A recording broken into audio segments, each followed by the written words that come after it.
It is Tuesday, February 13. I'm joined by a special guest. We're going to just chat punting. We talk a lot of punting heading into the season, but it isn't too late if you want to look at a punting strategy heading into your playoffs and even roto leagues. We're going to touch on that as well as some brief injury stuff. This is Fantasy Basketball International. This is Balls Deep. I'm the type to get shit done. You the type to observe. March Madness on my speakers, but today's November 23rd. Got something loud in the blunt, yeah. I don't say what I want, yeah. Probably somewhere sunny getting tan. Foreign women in the sun, yeah. That's all that I need. That's all that I need. That's all that I need. Got my brothers with me. Got my brothers with me and my mama's healthy. That's all that I need. Welcome to the Balls Deep podcast, part of the Fantasy Basketball International Podcast Network. I am Adam King, your host at AdamKing91 on Twitter, is where you can find me. At FBI Basketball on Twitter is where you can find us. As I said, just a bit of an extra episode. We talk a lot of punting coming into the season. I love punting. I do it everywhere. But I just thought in a couple of my leagues, I'm looking more at that strategy now heading into the playoffs. So I thought, why not get someone on and talk about it? Lucky enough to have the host of the award-winning Rotowire Fantasy Basketball Podcast, Alex Barutha, on the show. Alex, I know you've been busy today, so thanks for jumping back on the show. Yeah, of course. And a little known fact, you and I actually recorded that intro music. We are an up-and-coming hip-hop duo. We're bringing that back. So that's right. Yes. Yep, we are. Yeah, very little known fact. Look, we're going to talk punting. I haven't had you on the show for a while. I don't know if I've had you on during the season. Maybe I have, maybe once. I don't know. Lose track of time. But yeah, and I mean, we've had you on the show before. Obviously, I've been working for you for a number of years now for Rotowire. So we know each other reasonably well. We'll just touch on some injury stuff, I thought, first. Just it's relevant. Nothing major. Onyeka Kongwu has a toe sprain, which is going to put him out for a week, 2 weeks. We don't know. But Clint Capella is out as well. So I guess if both are out for any sort of sustained period, it doesn't sound like it will be too long following the All-Star break. But who is there anyone to grab in Atlanta here? Because it's Fernando, I guess. But do they just go really small? Yeah, we're actually at a funny point in the year right before the All-Star break where teams just like tell the truth about how guys hurt, how hurt guys are. They'll be like, yeah, he's out past the All-Star break. But during the rest of the season, it's always like this. He's questionable. He's doubtful. They never tell the truth. Yeah, I think it is Fernando. He is their only true center left on the roster. He is someone who he's been in the rotation basically over the past week anyway, since Capella's been out. And he's averaging 1.1 fantasy points per minute this season, as he did last year. So as long as he gets 25 minutes, fire him up. And I think they'll deploy Jalen Johnson as well too at small ball 5. I looked at Basketball Reference to see who actually has logged minutes at center for Atlanta this season. It's the 3 guys we just mentioned, and then Jalen Johnson 2% of his minutes, and then AJ Griffin 2%. Okay. But I don't necessarily anticipate AJ Griffin getting back in the rotation because Griffin's also hurt. So I don't know. But I think Jalen Johnson's an interesting one there if they go really small and play a bit more of Bogdanovic. So I think it's Fernando, but I mean, it sounds like Capella is on track to return after the All-Star break. So this might just be a one-game thing. It's nothing sustained. Another team that is dealing with multiple injuries at the moment is Miami. Jimmy Butler is out until the All-Star break. Josh Richardson is out for 3 weeks minimum. I'm thinking Terry Rozier. We don't really have a timeline, but a knee sprain week to week, I don't know. I'm thinking that's probably 3 to 4 at least. So there's a few names here that have popped up. I've had questions: Duncan Robinson, Jaime Jaquez, Cody Martin. It is Cody, isn't it, in Miami? Caleb. I get Caleb. There you go. I got it wrong all the time. Is there a priority here for you? I know Robinson is playing tonight, I believe, despite the injury that he suffered in the last game. Yeah, they do play tonight, so we will get some more information about the rotation starting actually very soon, like right now.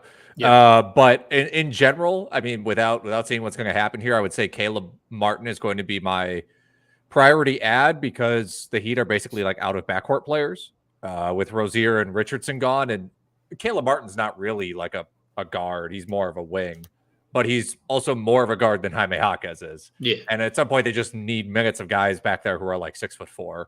And I think Jaquez is better than Caleb Martin. I think he's better in real life. I think he's a better fantasy player, to be honest with you, even though Jaquez has been slumping a little bit or had a bad streak kind of recently. But I just got to lean Caleb Martin here. Yeah, I picked up Jaquez tonight in a league. More just Martin was there as well. I just went Jaquez just because I don't know. I think he has a little bit more upside. We saw he had a really nice stretch of games earlier in the season when he was playing big minutes. So I don't know what he's going to do. Duncan Robinson for me is another guy who has had a surprisingly good season given what we saw from him last year. But he's really just a points and threes, more of a specialist than a pickup, I think. Yeah, he's passing a little better this year. I mean, his assist rate is maybe the highest of his career, actually. Double checking, it is. But he's still not like a great passer necessarily. I mean, the ball honestly might just run a lot more through Bam Adebayo. We'll see how it goes tonight against Milwaukee. And just coming in now, Kawhi Leonard is out with an adductor strain tomorrow. Seems to be a lot of players with adductor strains at the moment.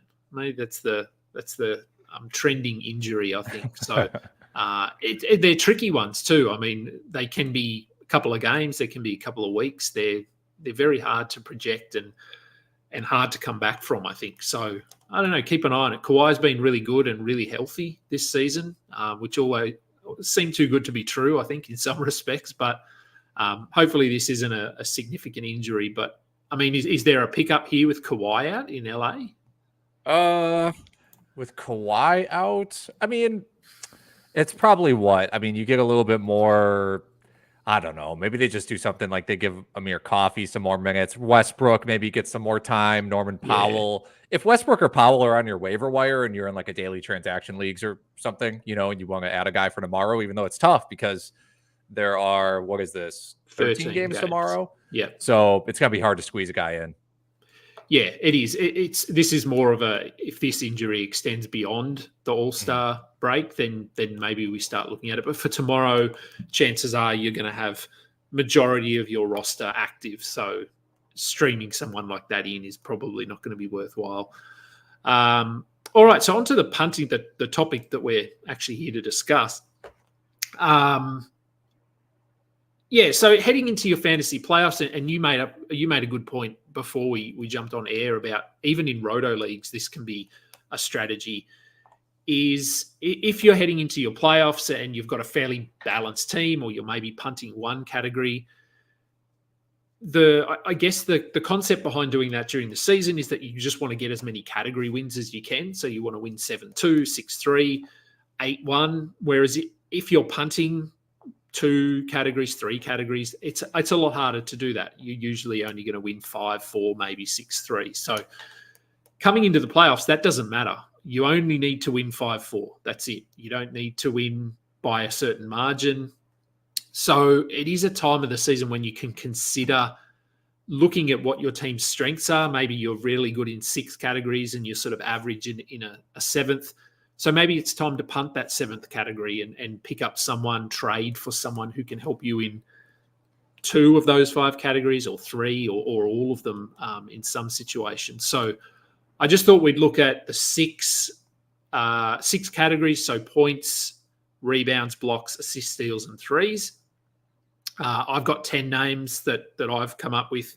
The numbers alongside, for those watching along, are their playoffs schedule, because you brought this up in our chat as well, and it was something that I completely overlooked. We need to look at teams' playoff schedules because you don't want to necessarily stream someone in like a Nick Richards here, for example, who has 2 games in what could be your fantasy championship week. So something to consider as well. And this is based on fantasy playoffs starting. It was around 1st of March, wasn't it? Week 19, I think. Yeah, March 4th. March 4th. Look, every league is different. I think the sharper of a league you play in, the earlier your playoffs start, the earlier your league ends in general. But we on the Rotowire podcast, we get a lot of questions for people whose their league ends the final day of the NBA season, like their last playoff game of their fantasy season, it's the final day of the regular season. That's really tough. So This is a good general advice, but yeah, just obviously double check your league as blanket advice. Yeah, I wouldn't recommend allowing your league to go till that last day because as we've seen every season over the last 5-7 years, it just gets weirder and weirder in that last month almost. So I would definitely recommend ending your league before April, if possible. So starting with punting points, now some of these, if I just skip through, hang on, let me just skip through. So for some of these, like punting rebounds, I've basically gone with bigs because obviously if you're punting rebounds, you can just stack your team with guards. That's a way, but you've still got to fill a center spot. You've still got to fill a power forward spot. So I've gone with bigs who benefit. And then likewise in our guard stats, you could just go big, heavy and stack your team with centers and forwards. So I've gone with players that are guard eligible or guard or wings who you can fill those guard spots with. Punting points is a little bit different because points is not necessarily tied into a specific position spot on the court, like position. Yeah. So it's not necessarily just centers. It tends to be guards more than bigs. So you will see there's a lot more bigs here, centers and forwards. But I think I've put a bit of a mixture in. So I've gone with Isaiah Hartenstein, Ben Simmons, Paul Reed, Alex Caruso, Josh Hart, Asar Thompson, Mike Conley, Draymond Green, Onyeka Okongwu, and Nick Richards. Any of those names there for you that sort of jump off the page or any that I've missed who are good in a punt points build? I will say, I mean, in terms of guys, I also sort of highlighted as guys I think are worth targeting for, specializations or punts or whatever. Ben Simmons was somebody that was on my list. Alex Caruso was somebody that's on my list. Like Caruso, if you also need like 3 and D stats specifically, like you need steals, blocks, and threes, Caruso's great to target. And like he also fits your punting points build. And then Ben Simmons, obviously, Phil is like the definition of like a punt points. He's like a points league. If you've built your category league around the concept of like only doing points league scoring, like you're ignoring percentages, all that stuff, he's a great target. And I don't know. I mean, the Nets are in a position where they're bad. I mean, they're 21-31. Yeah, but I don't think they're going to necessarily sit a ton of guys down the stretch. I think they're sort of in a weird middle zone. We'll see what they do though. Part of my equation for some of the names that I came up with as well was trying to avoid veteran players on like tanking teams, because I think you have to take that into account late in the season as well. Yeah, and I think with a couple of these guys, or maybe a couple, but Ben Simmons specifically, you can see that he does have a 5-game week in the first week of the playoffs. He won't play 5 games. So, I haven't looked at the actual schedule, but there might even be 2 back-to-backs in there. So while this is a 5-game week, it could actually only be a 3-game week for Ben Simmons. Yeah, Brooklyn from March 4th to the end of the season has 5 remaining back-to-backs. Yeah. Which is the second highest. The highest is 6. That's the Clippers. Not great if you have Paul George or Kawhi, by the way. I mean, those guys haven't been sending back-to-backs, but just, keep in mind. Kawhi might now that he's got this adductor injury, they might. Yeah, and then Sacramento also has 6 back-to-backs, but they have 15 home games and 8 road games. So that's something to maybe consider as well if you're really digging into schedule stuff. Yeah. So just be aware of that when you are looking at streaming and playoff schedules and that sort of thing. Just remember that there are certain players that don't play back-to-backs and probably won't for the remainder of the season. Probably, I guess, a name on here that's been talked about a lot in the last couple of weeks is Paul Reed with the Joel Embiid injury. He started off, let's say, average in that starting role, but has picked things up over the last couple of games and and myself and I know quite a few other analysts were preaching, just hold him, because the starting role is his, and he isn't a guy that's going to come. I think people just go, oh, he's going to do what Joel Embiid does. He's going to get me 20 points and 10 rebounds, but that's not Paul Reed. He's double-digit rebounds, really good defensive and efficient, and that's what he's been doing. So we're happy to be holding him, I assume, rest of season. Oh yeah. I mean, it clear hold. One of the best fantasy point per minute guys. He's having issues getting over 30 minutes consistently, but that is what it is. I mean, he only needs 24 minutes technically, I think, to be worth a roster spot, even if that.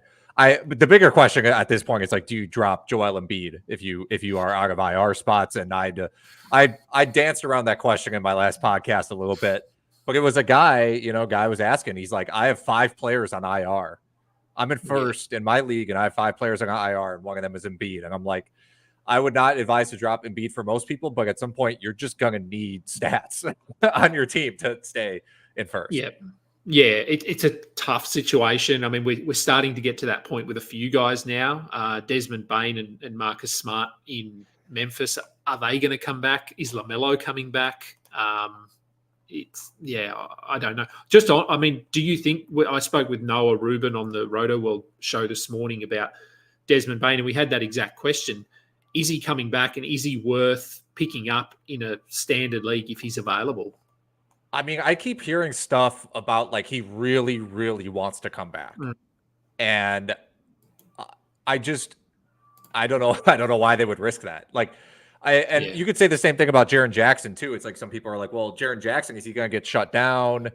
This, that, and the other thing. It's like, I don't know why Memphis would take any risk whatsoever. This isn't because Memphis is not a team that's going to be bad next year, and it doesn't matter that much. Memphis is going to try to contend next year. I don't think they should take any unnecessary risk with these guys.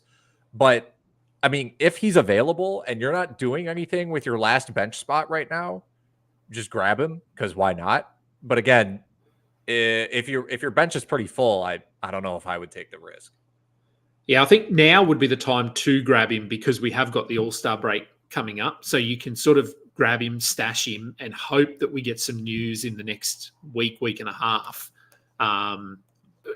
Either way, he's coming back, or he's going to be reevaluated in another 3 weeks, or whatever. And if it's that, then you go, they're probably done here. He's not going to play. But if it sounds like he's back, he's with the team, he's going through practice, he's aiming to be back, then good. You've picked him up, and he's probably a guy that can be very helpful down the stretch. On Jaren Jackson, he's on this list. So this is our punting rebounds. I've gone, as I said, forward and center eligible players who don't necessarily rely on high rebounds to buoy their value. PJ Washington, Zion Williamson, Chet Holmgren, Kristaps Porzingis, Brook Lopez, Franz Wagner, Jalen Williams, Aaron Nesmith, Brandon Ingram, and Jaren Jackson. A couple of these, Jalen Williams, Aaron Nesmith, Wagner to some degree, are power forward eligible, even though they're not really power forwards. They are eligible to fill that spot. Anyone here? I mean, Brook Lopez is sort of the poster boy for this, or poster child for this category or this punt build, because he often gets 4 rebounds as a guy that's 7'2" and huge. Jaren Jackson is another one who only gets you sort of 6-7 rebounds. Anyone else? Any names that you would like to add here? Lopez was someone on my list in terms of like a 3-and-D guy you can grab. Also, Aaron Nesmith, someone on my list who I really like for the second half of the season, especially after Indiana traded away Buddy Hield, and it doesn't look like Rick Carlisle still trusts Ben Mathurin that much. Yep. I think that only plays into Aaron Nesmith's favor. Punting rebounds, I think. I don't know. I mean, again, if you're not talking any guards or anything, I don't know if I have necessarily anyone to add. But I think this is a pretty comprehensive list. Again, I mentioned my worries about Jaren Jackson. Yeah. Porzingis has also been missing time recently, and it worries me a little bit that they could rest him down the stretch. Boston has 4 back-to-backs, March 4th and after. And I'm kind of, I'm kind of curious to see what's going on with PJ Washington, just in general. Yeah. It's he's been pretty good since the trade, but it's PJ Washington. Like we've seen this from him before. And Porzingis he's out tonight with a back contusion or back something. The Celtics are one team that are in a position to be able to rest guys without really missing a step, especially with Xavier Tillman now on their roster, scheduled to be available after the All-Star break. It means they don't have to just rely on Horford as much at center. They actually have a third option now, which only adds to the fuel, I suppose, that Porzingis could be given some rest down the stretch. Yeah, but that doesn't mean you should necessarily be afraid to trade for him, because I think anybody who has him on their team probably is very aware. Is aware that he has been sitting out games, is aware that it's a potential back-to-back risk. And if you are punting rebounds and you want a forward, he's probably worth more to you than he is to the person who already has him. So like when we talk about fantasy value, it's all relative. It's all in context of your team and your build and all that stuff. So it shouldn't be too hard for you to actually grab Porzingis for a relatively small price. Yeah, and use that to your advantage. Use that injury narrative to your advantage. Yeah, so certainly a good move there. Punting assists. So the opposite here. I've gone guard eligible players. So trying to fill those guard spots with players that don't rely on assists. Keegan Murray, Aaron Nesmith again. He's one of those players that's eligible both guard and forward. Sadiq Bey, Kawhi Leonard, Dante DiVincenzo, Bogdanovic, Alex Caruso, who you mentioned before, Grayson Allen, DeAnthony Melton, and Devin Vassell. The DiVincenzo injury in last night's game, it's a hamstring. It's arguably as a result of Tibbs playing him 40 minutes a night for the last month. No kidding. Are we? Does this concern you? This injury, I guess the injuries that are happening in New York. Is this a Tibbs playing them too many minutes thing, or just purely bad luck? Certainly possible. Hamstrings. As anybody who I also listen to like Josh Lloyd's podcast. I try to bring it up as much as I can too. Hamstring injuries, players always come back too soon. They re-injure it a lot. You get the Tyrese Halliburton situation. Yeah. I can't believe he's listed as questionable for tomorrow's game. Crazy to me. He shouldn't play. The good news is that the All-Star break is coming up, so Tibbs can't play him. There are no games. But if he sits out the first week after the All-Star break, that would also not surprise me. We just don't have enough information right now. No, and I've had questions with if he does miss, who's the ad? Is it McBride? Is it Burks? Is it Bogdanovic? For me, it's probably Burks, I think. But and it's a bit worrying. I think Bojan was seen as someone we probably hold on to following the trade and just wait till they get their players back. But he's only playing minutes in the low 20s, despite the fact they've got half their team on the sideline. So is that a sort of a worrying sign for you that once they're healthy, he may not play a big role at all? Yes. Definitely a concern. I think it's possible. Well, I don't think he's going to start. So I think he's going to come off the bench. And we know Tibbs loves his starters so much. So I think, anywhere to me, like 20 minutes minimum, but it would be hard for me to imagine him getting significantly more than 30. I think part of the concern ultimately just has to be volume of shots and maybe even assists. He has 1 assist in 2 games. I don't think he's going to be asked to handle the ball that much. I don't know if I wouldn't drop him yet just because they are still so injured, but definitely watch it. Just keep it on your radar. We had a few questions this morning regarding DeAnthony Melton. So with Buddy Hield there now and with Kyle Lowry there, people are sort of saying, well, is Melton worth holding? He's ruled out again for tonight, whenever they play next, with this ongoing injury. Is he someone that you're holding? You think he can still be top 100, top 90, or are those additions going to cut into his value enough that he's more of just a stream guy? I am fine to hold him if you are in a position of strength in your league. Like if you're top 3, that's completely fine. Go ahead and hold him. If you are scraping and clawing to get to the playoffs, I think you have to drop him. Assuming your IR is filled up, obviously. But, this season, in 29 minutes per game, he ranks 87th, which is very good. 8 cat per game. But, yeah, I mean, he's right now he's dealing with a lumbar spine stress response. That sounds horrible. So I wouldn't be surprised if he's playing like 24 minutes kind of for the rest of the season, especially with Healed there. I don't know what Lowry's playing time is going to be. I mean, it's possible he plays like 14 minutes a game and then sits out back to back, stuff like that. But yeah, I think it depends on your position in the standings. Yeah, I'm not too worried about Lowry. As you said, his body can't handle more than 20 minutes. There's a chance he closes some games, but he's not going to play starters minutes at all. So, I'd be holding Melton and let's just see. But as you said, that injury doesn't sound good. And it sounds like it because there have been times in the last couple of weeks where it's, he's very close, and then he's ruled out again for another week. So, it's back injuries are tricky, as we're seeing with Mark Williams in Charlotte. Who, I mean, part of that is Charlotte.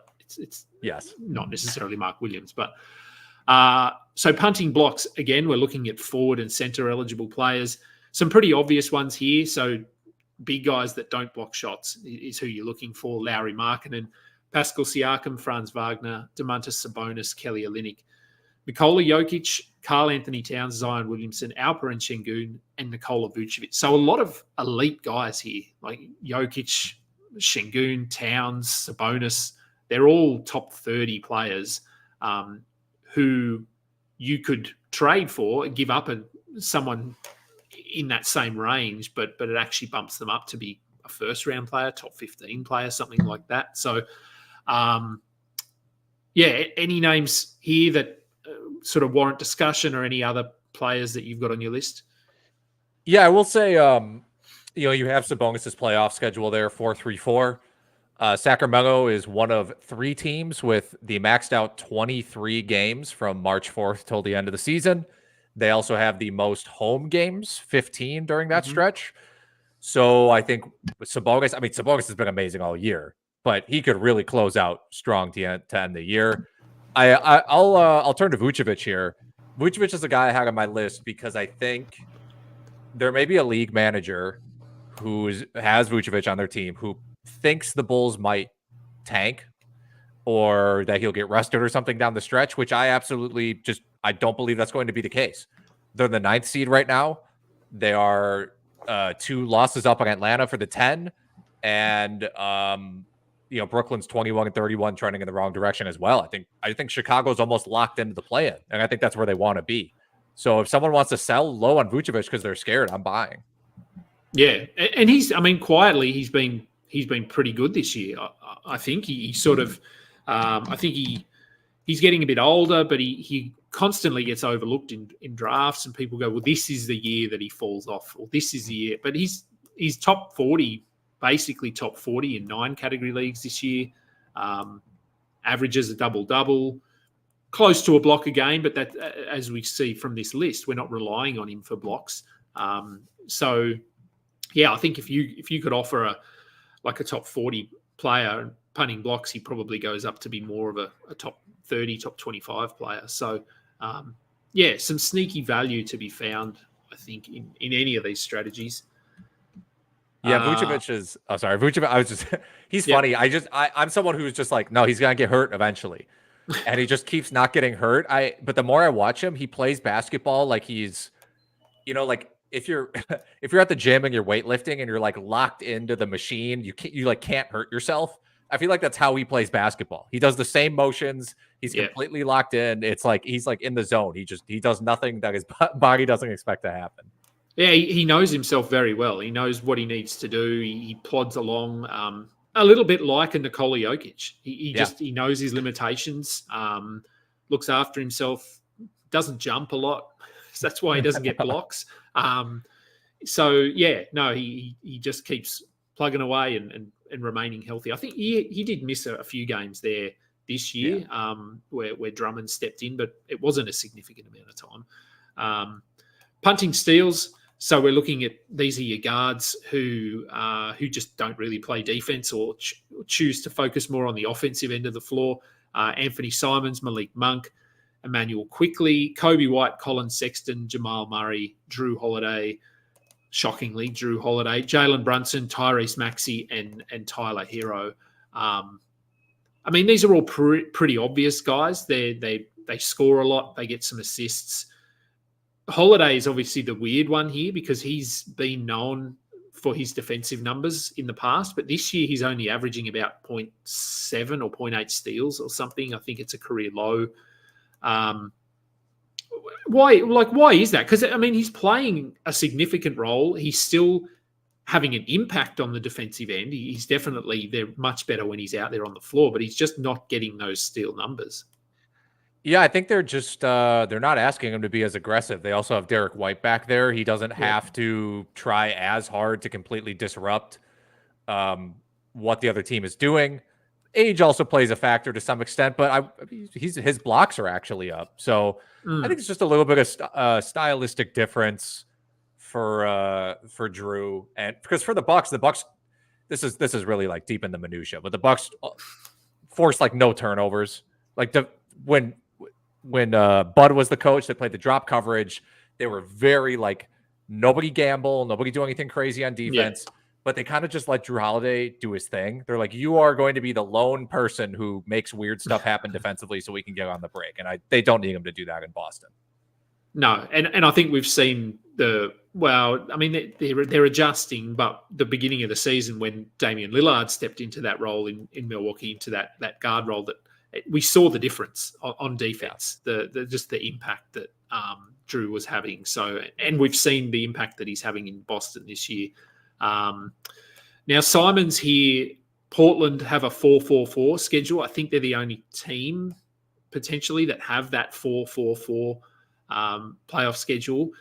But keep in mind, this is Portland, and we're already seeing them starting to rest guys, they're out with soreness. Simons himself has missed the last 2 games, I think, with an ankle. He's probable tonight, unless he's been ruled in. So 4-4-4 doesn't necessarily mean 4-4-4 in this instance. It's a hard read. Simons was someone that I think it's a risk reward play.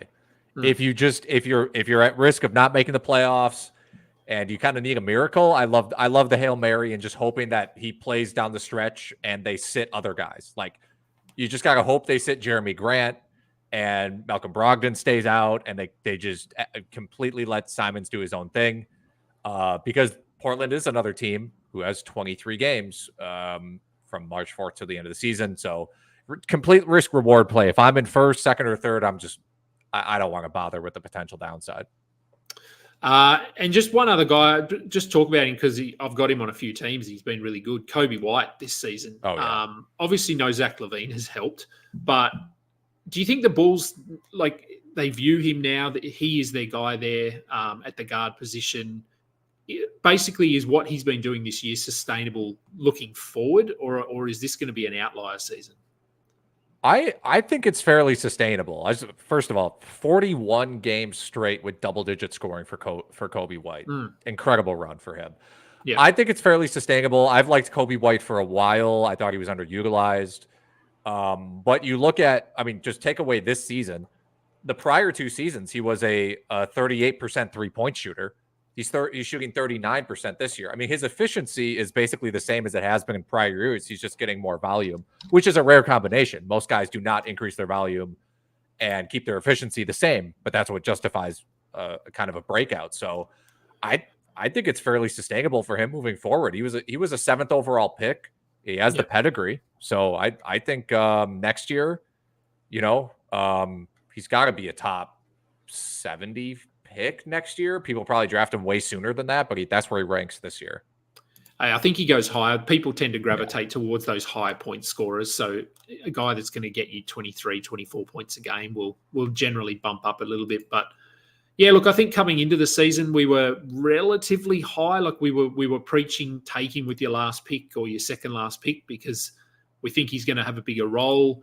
He ended last season on a positive note after sort of stumbling through the regular season with ups and downs, and his minutes were down and then up. He finished the season quite strongly. So there were indications, but I think for me, he's been better than I thought he would be, and the Levine injury is probably a blessing in disguise. Well, maybe not even in disguise, just a blessing. All right, and on to punting threes. So again, not position specific because the NBA is becoming more and more, I guess, general in terms of who hits threes. It's everyone. Everyone needs to hit threes nowadays. But there's going to be more guards on this list because you still do expect your guards to be your high volume 3-point shooters.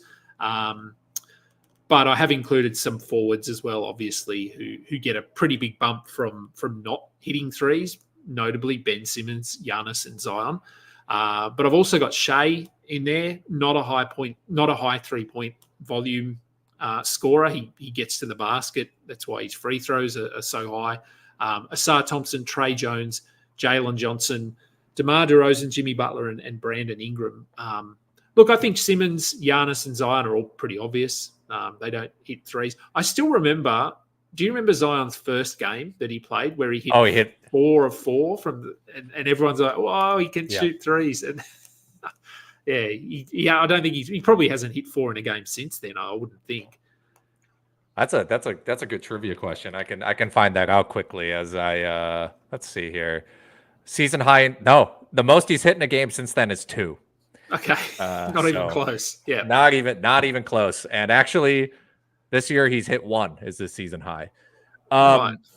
Yeah. I hard not to endorse everybody on this list. I mean, we talked about Ben Simmons a little bit before. Everyone knows the inherent risk with that. You almost don't even have to talk about it anymore. Asar, I think if there's just like a buzz name on this list, I think it's him. Detroit, we still haven't seen like their post-deadline rotation in its entirety because Isaiah Stewart's been out and Quentin Grimes has also not played yet. Mm-hmm. So, Asar has started 3 straight games. He's played at least 26 minutes in 4 straight games, and he's played really well, 27 fantasy points during that stretch. Ultimately, I just want to bank on his talent and just think there's no way Monty Williams can do what he did earlier in the season and play him like 10 minutes. But maybe you might have to wait for like a buy low opportunity on him. Maybe that's kind of the move. Cause I think if a manager has held him this long or grabbed him, they're like, I can't give him up now. But if he has a stretch where he scores in single digits for like 4 straight games, maybe that's when you strike. And then a few other names here. I mean, some of them, like Jimmy Butler, I wouldn't touch him anyway. I've put him on the list, but I wouldn't be trading for him because I'm not confident he plays down the stretch regularly anyway. But one guy, Jalen Johnson, who let's say arguably the breakout player of this season. He's right. He's in the discussion if he's not the winner. Where do you view him, I guess, long term? Because surprisingly, it only took Atlanta 1 game to figure out that he should be starting this season. He came off the bench, and by game 2, he was starting. So I think they view him as a key piece for what they want to do moving forward. He's a top 40 player this season, I want to say. 44 and 8 cat per game. Yep, top 40 and 9 cat. So is this his floor now, I guess, if we're projecting into next season? Is he someone that's going to be taken in the 3rd round? Yeah, I think so. Part of what part of the equation here too is how, I mean, look, Atlanta kind of fumbled trading John Collins, right? But the fact that they were willing to give up John Collins for virtually nothing tells you what they thought of Jalen Johnson. And that's been completely borne out. He's been excellent all season long. He's been good. It's not like he's been hot for a little bit of stretch, been the entire year. And And he showed us a little bit in the playoffs last year too, which is kind of where I started getting more interested. So yeah, I think next year he'll be drafted certainly inside the top 45, probably more so the top 35. Yeah. And an interesting, I think we did this on one of my shows when we did our hypothetical fantasy trades. Jalen Williams or Jalen Johnson next year? Jalen Williams or Jalen Johnson next year? Probably Jalen Johnson for fantasy. Yeah. I mean, because who knows what's going to happen with Atlanta? I actually think it helps that Atlanta has more turmoil. What if Trey gets moved? DeJounte Murray actually gets traded this time, and Jalen Johnson helps do the rebuild. But it'll be close. I couldn't blame anybody for taking one or the other, to be honest. Yeah, they're very close. Even this year, they're very close. They're within about half a round of each other. So there's one question. I'm going to pop it up here just because it's there. Sure. Hey, what's up, team? Grant Williams, is he an ad in 14-team leagues?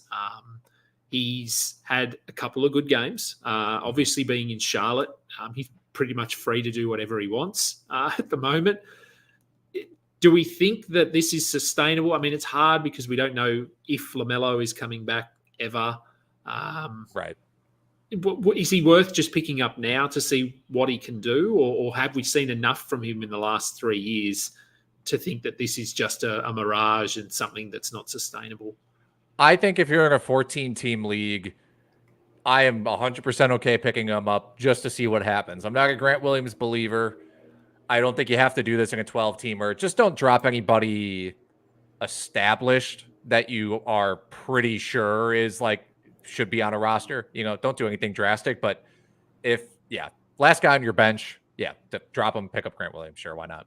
Yeah, I'm okay. And I mean, heading into this end of the season, you want to free up streaming spots anyway. So having him in there and give him a couple of games, and then if it all falls apart, you drop him and you pick someone else up. I'm going to let you go. It's late at night for you. I know you came straight from the office, so I don't know if you might not have even eaten yet. So you might have to have some food to get you through the rest of the night. Watch some basketball. I mean, I know you guys have all your regular shows over on Rotowire, but I mean, for those that maybe watch my show and don't watch yours or listen to yours, what's on the schedule for Rotowire? Yeah, Rotowire Fantasy Basketball Podcast. You can find us on YouTube, Spotify, wherever you find podcasts. I'm on Mondays with Nick Whalen. I'm on Fridays with Shannon McEwen and Ken Kreitz. We do a Waiver Wire Friday show. Monday's more of just we answer fan questions and just general what's going on in the NBA. If you have Sirius XM radio, maybe you got it free with your Ford Focus or whatever car you drive. Sirius XM NBA Channel 86. Nick Whalen and I do a Monday through Friday 6 to 6:30 Central Time. So that's 7 to 7:30 Eastern tip-off betting preview kind of show. And then I come out with a sort of grab bag, whatever I feel like writing article on Wednesdays on Rotowire. Yeah, so plenty going on. We actually can't get Sirius over here, Sirius XM in Australia, because I thought that would be a cool show to listen to before tip-off, but not possible, which is sadly that's the case with a few betting things and lots of things. Australia's not on board with some of that, so it's a shame. I will let you go. That will do it then for today's show. Remember, check out all of our content over at fbibasketball.com. Follow me on Twitter at AdamKing91. Follow Alex at Barutha Alex. You changed your Twitter handle, yeah? I did. Yeah, I wanted to make it less of a mouthful. Yeah. I remember I was searching, going, well, where's he gone? Because it had NBA in it. You're Alex NBA Ruther or something. Yeah. Check us out. Spotify, Google Podcasts, Apple Podcasts. We're on Twitter, obviously. We're on YouTube. Give us a thumbs up and subscribe. It would be great. Until next time, catch up. You just listened to another episode from the Fantasy Basketball International Podcast Network. Thanks for joining us. And for more information about joining our community, please check out our website at fbibasketball.com.